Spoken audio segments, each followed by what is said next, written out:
And we're going to hear from Dr. Merlin Sheldrake, who in 2019 came out with a very fascinating book called Entangled Life, How Fungi Make Our Worlds, Change Our Minds, and Shape Our Futures. And that's the basis for the talk that he's going to give us, followed traditional 20-minute talk, followed by traditional APS Q&A. Merlin Sheldrake received his PhD in tropical ecology from Cambridge University for his work on underground fungal networks in the tropical forests of Panama, where he was a pre-doctoral research fellow of the Smithsonian Tropical Research Institute. And he's done research work in labs in Sweden and Germany, at Cambridge and in London. His research ranges from fungal biology to the history of Amazonian ethnobotany to the relationship between sound and form. So with that introduction, turn it over to Merlin Sheldrake, coming to us, by the way, from Montreal. Well, thank you. It's a great honor to be here in such esteemed company and at such an interesting moment in our history, in all of our history, but perhaps particularly the history of the United States. So I'm going to continue this biological theme, this theme of the way that we interact with the biological world, interact with organisms that we might not always notice. And I'm going to be talking about fungi and how they make our worlds, change our minds, and shape our futures.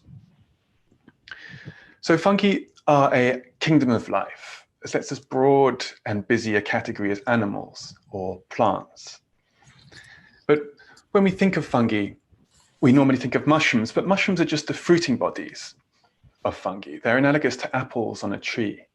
And most fungi live most of their lives as branching, fusing networks of cells, of tubular cells called mycelium. And I'm just going to share my screen and show a video here. If this doesn't work, then maybe one of the tech team can let me know. This is a video of mycelium growing. And you can see how these cells branch and how they fuse. Let me put up another one here.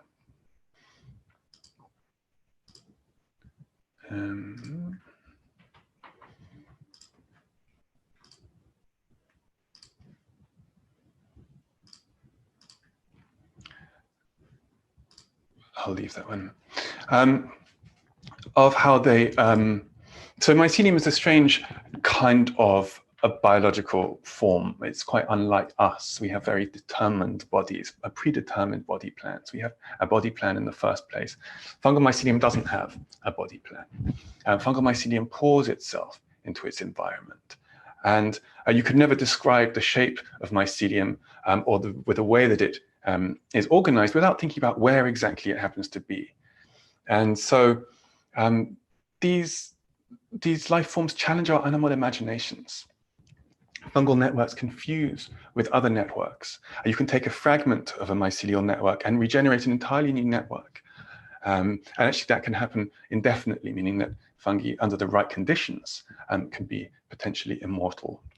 Fungal networks, some fungal networks conduct electrical impulses, rather like those that travel in our nerve cells, which they appear to use for communication.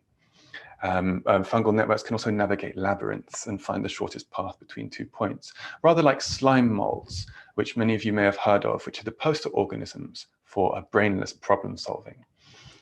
There's been some very famous experiments done by Japanese researchers where they got a dish and they placed oat flakes, which are slime mold's favorite food, on a map of the Tokyo area on urban centers. And they unleashed the slime molds into this dish. And over a few hours, the slime molds had emanated into a network that was very similar indeed to the existing Tokyo subway network.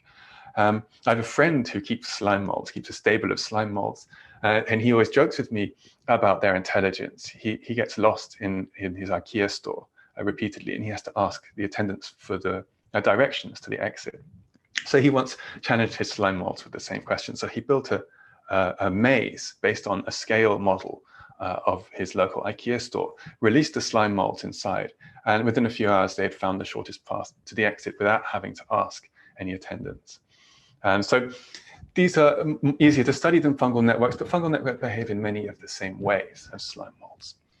And mycelial networks can be tiny ephemeral puffs that live on specks of house dust, or they can range over kilometers. The largest known organism, in fact, is a mycelial network in Oregon that ranges over 10 square kilometers or so. So you can think of mycelium as a kind of ecological connective tissue. And it really is astonishing when you think about how much this pervades the structures and systems and inhabitants of this planet. School children are shown often in their classrooms. They have multiple maps on the wall of the human body, one rendering the body as a skeleton, as a network of bones, one as a network of blood vessels, a lymph, nerves, all these separate maps. And if you could make equivalent maps to depict ecosystems, one of those maps would show the mycelial networks sprawling along coral reefs, ranging through sulfurous sediments 100 meters below the seafloor, in the bodies of animals and plants, both alive and dead, in the soil, in the floorboards of people's homes, in the canvases of paintings hanging in museums. If you took a gram, a little spoon of soil, and stretched out the mycelium contained within it, it could stretch anywhere from 100 meters to 10 kilometers. So I think of mycelium as the living seam by which much of life is stitched into relation. And in this sense, fungi embody the basic principle of ecology, that of the relationships between organisms. They form these persistent physical connections between organisms. So there are many ways that fungi make questions of our concepts. And in many ways, they've loosened the grip of my expectations about how the world works, which has really driven my fascination with these organisms. Like so many who are interested in fungi, it's really a recurring theme. The more you find out about these organisms, the more you want to find out. It's a kind of a helter-skelter of ever-deepening fascination.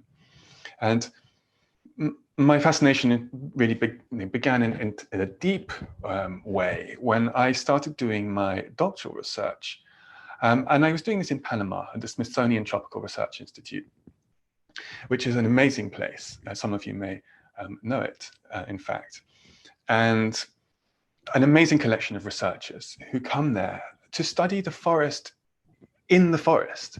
And it sounds like an obvious thing to say, but many biologists study life in tubes or flasks or beakers or other sorts of containers, i.e. quite separate from the spaces that the biologists themselves are inhabiting.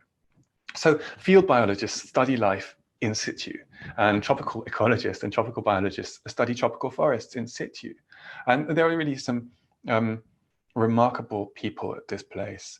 There were people who followed the monkeys with funnels and trying to collect the monkey's urine in little vials to measure how much alcohol was in the monkey's blood to test the so-called drunken monkey hypothesis.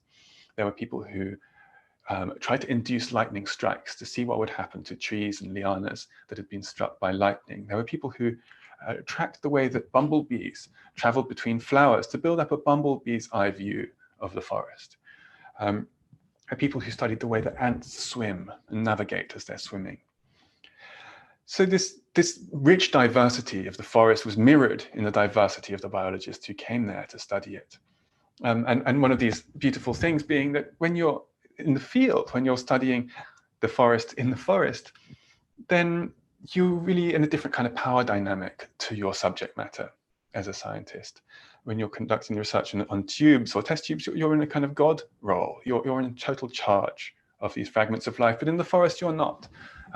You're inside the flask, and trees fall and smash your experiments. I was always going to collect nutrient samples from little areas of soil, and several times I found dead animals. I found a dead sloth, which had died in this very inconvenient place, but I had nothing that I could do about it, of course.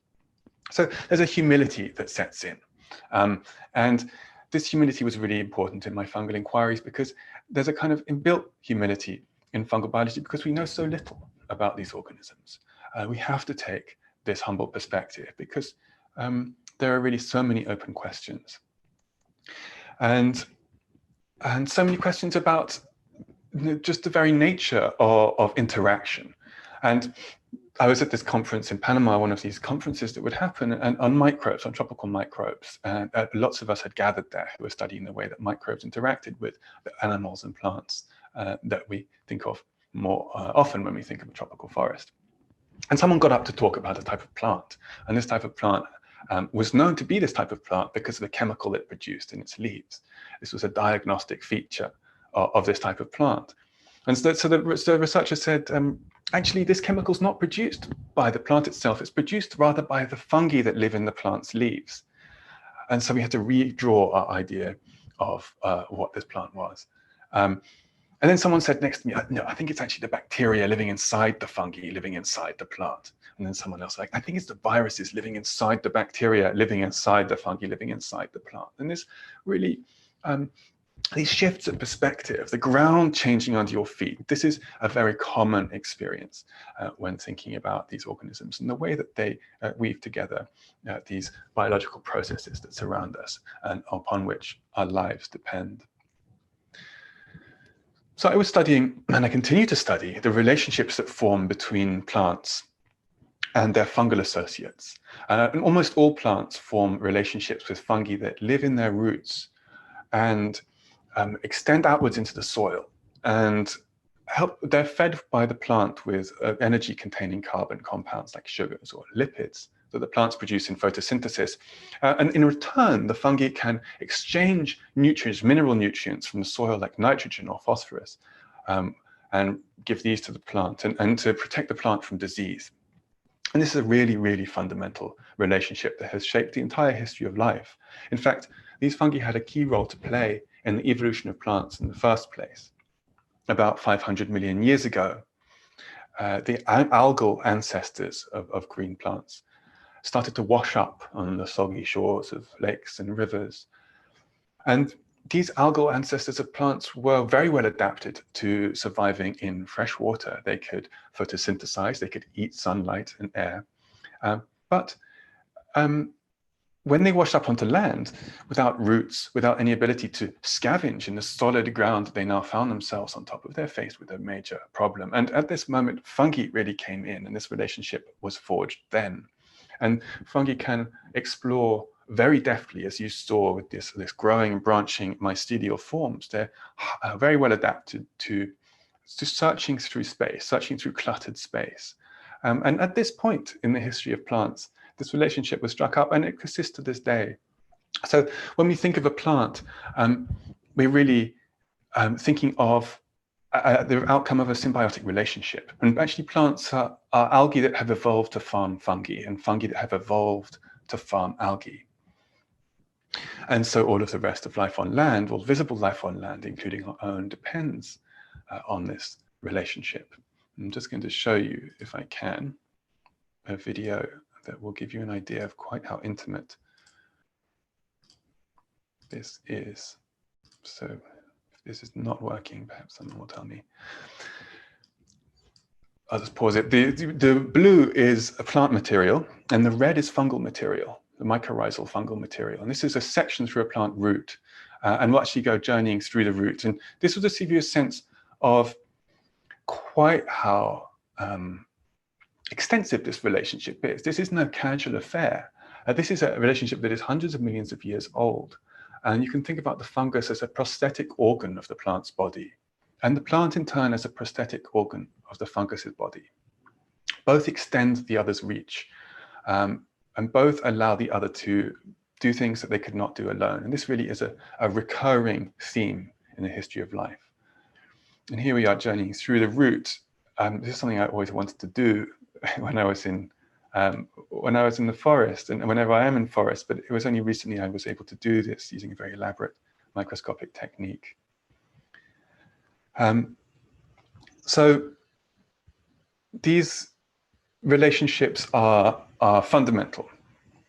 And the way that I was studying these relationships was by investigating a type of plant that doesn't photosynthesize. It's lost the ability to photosynthesize. They're small white flowers They grow about the size of a coffee cup, with this bright blue flower on top, these white stalks, no leaves because they don't photosynthesize. So the question is, how do they survive?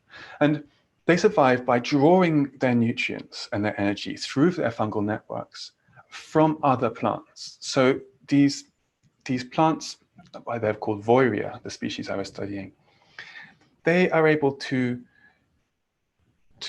change this relationship with the fungi such that they don't exchange. They're not exchanging energy for nutrients with the fungi. They're just receiving. But because the fungi have to receive their nutrients from another green plant, these small plants, these Voiria plants, they're receiving nutrients from other plants through the fungal network. And this is the idea of the Wood Wide Web, that plants can be coupled together with fungal networks. And through these fungal networks, nutrients can pass, even signaling compounds can pass. And so Voiria are particularly extreme examples. They are what I thought of as hackers of the Wood Wide Web. But it turns out that many types of plant, many types of more conventional green plant also form these relationships. And these actually change the way that we think about forests and change the way that we think about other ecosystems. Rather than a collection of individual plants, you have a collection of individual plants that are connected to each other. It's a bit like a social network. I like to imagine the bewilderment of an extraterrestrial anthropologist who had spent decades studying modern humanity, but found out only yesterday that we had something called the internet. And really, it's a little bit like this for contemporary ecologists, as we try to deepen our understanding of what this means. What does this mean for a plant? What does this mean for a fungus? And what does this mean for the bacteria that travel through the soil using these fungal networks as superhighways? What does this mean for the way that we behave towards plants, for example, in agriculture or forestry? And what does this do to the way that we understand more generally the ecosystems within which we live? So that's one example of how fungi are change the way that we think, change the way that we behave, and change the way that we understand the world. But there are many others. I'll just list a few to give you a more general impression. In agriculture, the domestication of plants and animals, particularly of plants, can be seen in a sense as a cultural response to yeast, which is another fungus. Because whether in the making of bread or the brewing of beer, humans feed yeasts before we feed ourselves. But alcohol isn't the only drug produced by fungi. Fungi are metabolically ingenious and pharmaceutically prolific. Penicillin, it was produced by a fungus, and that changed the course of modern medicine and arguably the course of the Second World War. The cholesterol-lowering statins are produced by fungi. Cyclosporin, a drug that makes organ transplants possible, another fungal product. And excitingly, today, antiviral compounds produced by fungi show a huge promise in treating colony collapse disorder of honeybees, which is one of the more pressing threats to global food security. Fungi can change our minds in quite literal ways. The history of psychedelics hinges on prodigious fungal metabolisms. LSD was first isolated from a chemical produced by a fungus. Psilocybin, of course, produced by magic mushrooms, recently found in clinical studies to have a remarkable ability to treat clinical treatment-resistant depression and anxiety following the terminal diagnoses. Fungi have a lot of potential. Fungi have a lot of potential to form kind of teammates in the production of new technologies. New architectural materials are being developed using fungi. And Dell, the computer company, ship hundreds of servers, thousands of servers a year using fungal packaging materials. IKEA is revising their product line to include fungal packaging materials. Fungi can digest pollutants like crude oil, some types of plastic. They can absorb heavy metals. So they might help us to reimagine our dysfunctional philosophies of waste, to reroute our waste streams into weighting fungal appetites, and even to restore contaminated ecosystems, of which there are so many. So not only does thinking about fungi make the world look different, but I suggest that these organisms make key allies for humans at this time as we look forward to the future of life on a damaged planet. Thank you.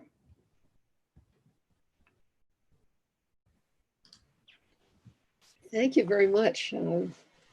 I'm intrigued by the notion of taking a slime mold with me to navigate IKEA, because I've never yet found my way out of our local IKEA, because of course their business model depends on setting up so many distractions to the human eye, which my friendly slime mold companion would not be distracted by, and it could lead me right to the exit. So I'll start off with a question. It's a question about climate change, because I'm just guessing that these relationships between the fungi and the plants that they partner with have evolved in the conditions in which we pre-climate change the world was living in. And I'm just guessing, as a non-biologist, that these are quite delicate and condition-specific partnerships. So I just wonder what your thoughts are about the impact of climate change on these very long-standing arrangements under our feet. Well, fungi have persisted through the last 5 major extinction events, and they've been around for about 1 billion years. So they're veterans at surviving often extreme moments, like the KT extinction, the one that killed off the dinosaurs. A huge asteroid hit the planet, spat debris halfway to the moon, raining, flaming fragments back to Earth, acidic rain, all these problems, and killed off a huge amount of life, as the previous 4 major extinction events had done. And so they obviously, these moments create a lot of trouble for these fragile relationships, but they tend to bounce back in new and different ways. Our threat in that situation we find ourselves in is more local. We don't have the privilege of taking that big perspective. And yes, there'll be damage to a lot of the particular relationships between plants and fungi, and these can be easily disrupted. There's a quite finely balanced and intricately managed symbiosis and these relationships of exchange. And if, for example, plant ranges shift and the plants are forced into migration, but the fungal partners they need aren't there when they arrive, this would create problems. You can also harm these fungi and upset this relationship with pollution, with nutrient pollution, nitrogen runoff. So it's interesting to see how it goes. Fungi also are responsible for a lot of carbon storage in the soil.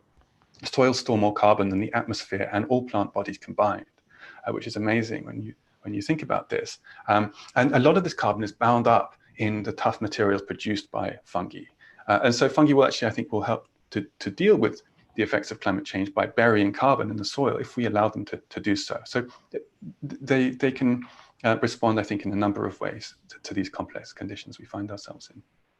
So just to follow up, am I right then to infer that there may be lessons from what we can deduce about how fungi have survived major climate events in the past that can help us navigate what's coming to us now?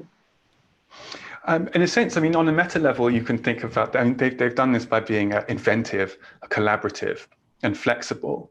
And these are all things that we must do ourselves if we're to adapt to these rapidly changing conditions.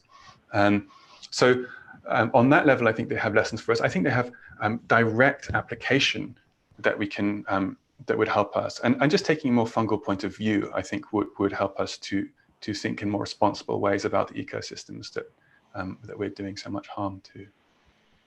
Here's a question. I'll read it. I'm fascinated by the idea of fungi as a kind of neural network of the forest, in parentheses, the wood wide web. Could you expand on that?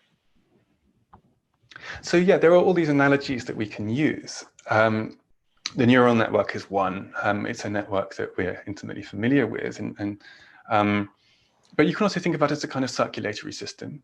because through these fungal networks, actual material is passing, fluid is passing, which contains nutrients. So it could be a circulatory system, it could be a neural network, you could think about it as a computer network. These are ultimately all metaphors that help us to make sense of these complex systems that are really quite obscure to us because they live their lives in the soil and just out of our reach. It's very hard for researchers to actually see what's going on in these networks in the field. You know, you can take them back to labs and grow them in artificial circumstances to allow you to see more carefully what's happening, but it's very hard to know what's happening out there in the forest. So I think neural networks are a helpful metaphor, provided we understand that they're a metaphor, and because neural networks transmit information and they allow different parts of our complex bodies to remain in communication with ourselves.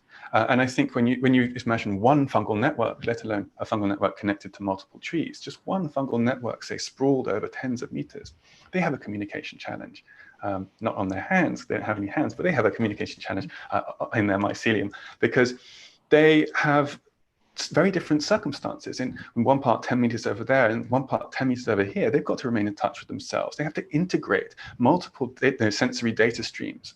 They live their lives embedded in a flood of sensory information. They've got to integrate this information without having a brain to do so. So rather than look for the brain, which they don't have, it might make more sense to think of the entire mycelium as a kind of brain-like phenomenon, a flexible network within which information can be integrated to allow the fungus to go about making decisions about the suitable course of growth and behavior.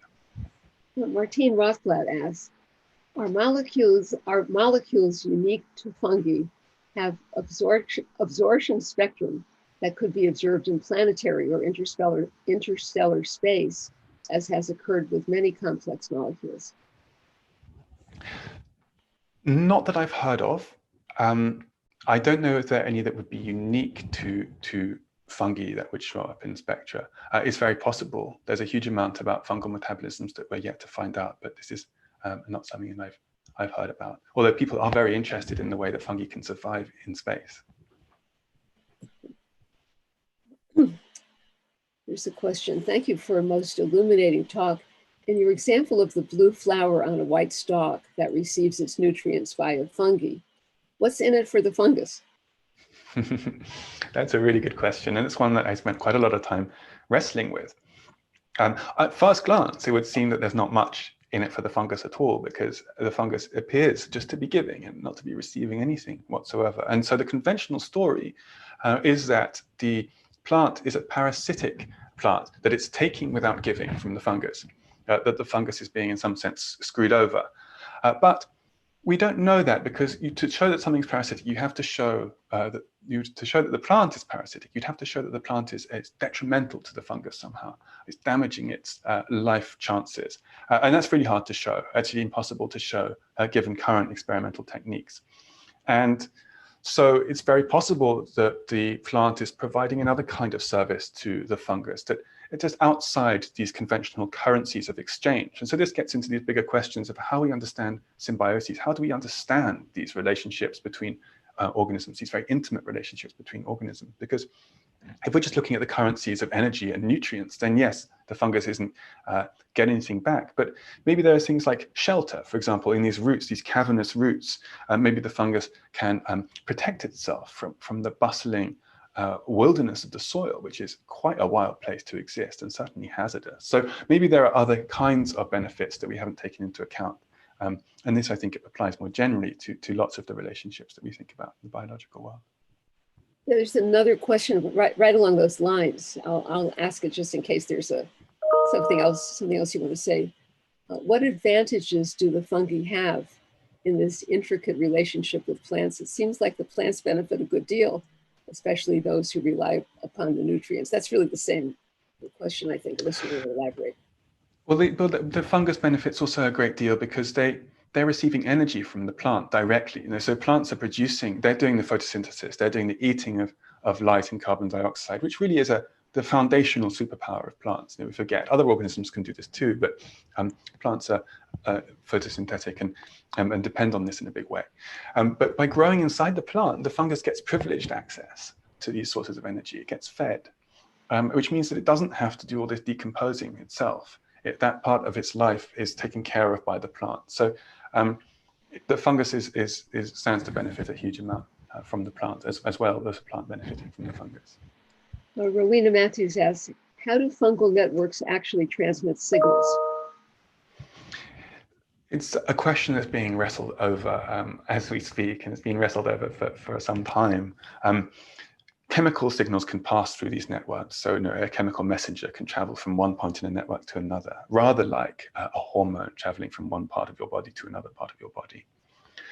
But also pressure and flow. So you can think about these networks as hydraulically continuous. And so a change in pressure in one place could conceivably be felt in different parts of the network. Changes in flow rate as well.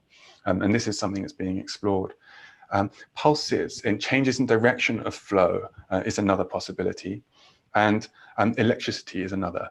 And it's known that some types of fungi, especially those that form a longer-lived, more exploratory networks, have conduct action potential like impulses. So those are more like the impulses that travel through our nervous system, where a signal can travel from your little toe to your spine, but without a chemical traveling all the way from your little toe to your spine. It's a wave of activity that passes along your neuronal system. So fungi seem to be able to use this in some situations, and it's just the beginning of a hugely exciting field of study, which is really only just beginning.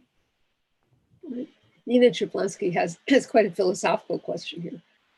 Our concepts of individuality were based on what we can easily see with our eyes. We now recognize that we as human animals, or that plants, are not individuals.